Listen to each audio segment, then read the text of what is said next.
পরম পূজ্য গুরুদেব পণ্ডিত শ্রী রাম শর্মা আচার্যের রচনা স্বাধ্যায়ের মাধ্যমে মনোচিকিৎসা। স্বাধ্যায়ের উপযোগিতা অসাধারণ এবং অদ্ভুত।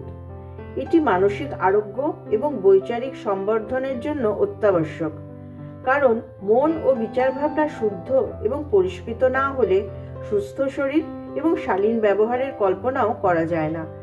স্বাধ্যায়ের মাধ্যমে মন সুস্থ হয়। জীবনে চিন্তা ভাবনা বিকৃত হলে শারীরিক এবং ব্যবহারিক হয়রানি এবং সমস্যা থেকেই যায়। স্বাধ্যায় বিচারতন্ত্রকে পরিষ্কৃত ও পরিমার্জিত করে এবং নিজের অস্তিত্বের বোধ করিয়ে থাকে। সুতরাং অধ্যাত্ম জগতে একে চিকিৎসার স্থান দেওয়া হয়েছে। স্বাধ্যায় সূক্ষ্ম অধ্যয়নের একটি বিশেষ বিধি। এই বিধির 4টি মুখ্য বিন্দু রয়েছে। এই ক্রমে সর্বপ্রথম এরূপ গ্রন্থের চয়ন করা হয় যেগুলো স্বীয় অনুভূতি সম্পন্ন মহামানবদের দ্বারা সৃষ্ট হয়েছে। এর জন্য উপনিষদ, গীতা, শ্রী অরবিন্দ, স্বামী বিবেকানন্দ এবং পরম পূজ্য গুরুদেব দ্বারা লিখিত গ্রন্থের চয়ন করা যেতে পারে। এই বিধির দ্বিতীয় স্তরে আমরা এই বিচারের পরিপ্রেক্ষিতে নিজেদের মূল্যায়ন করি, পরখ করে দেখি যে বস্তুত এই বিচার প্রসঙ্গে আমাদের বৈচারিক স্থিতি কতদূর পর্যন্ত পৌঁছেছে। তারপর এই সত্যের উপর বিচার করি যে এর বিকাশের জন্য আমাদের কি করা উচিত আর আমরা কি করে চলেছি, আমাদের কি চিন্তা করা উচিত আর আমরা কি চিন্তা করছি।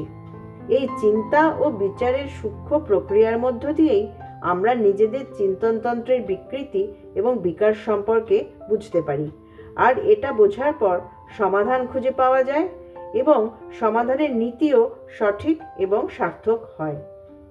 স্বাধ্যায় চিকিৎসার তৃতীয় ধাপ হলো বিচার, ভাবনা, বিশ্বাস, আস্থা, মান্যতা এবং আগ্রহ দ্বারা সমন্বিত নিজের দৃষ্টিভঙ্গি ঠিক করার নীতি নির্ধারণ করা। ভালো চিন্তাভাবনাও নীতির অভাবে নিষ্ফল এবং নিষ্ক্রিয় হয়ে যায়। এরপরে আসে অন্তিম বিন্দু, ব্যবহার।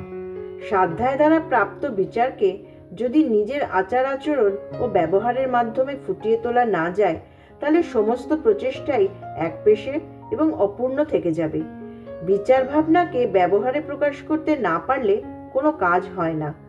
স্বাধ্যায় দ্বারা কোনো সত্যের বৈচারিক স্বীকারোক্তি করা হয়তো সহজ, কিন্তু সেই অনুসারে জীবনযাপন করা অত্যন্ত কঠিন।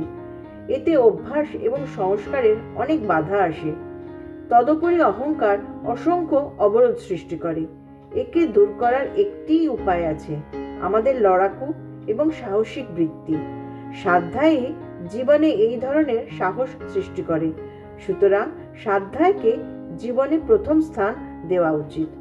অখণ্ড জ্যোতি, 1 অক্টোবর 2024, পৃষ্ঠা 19।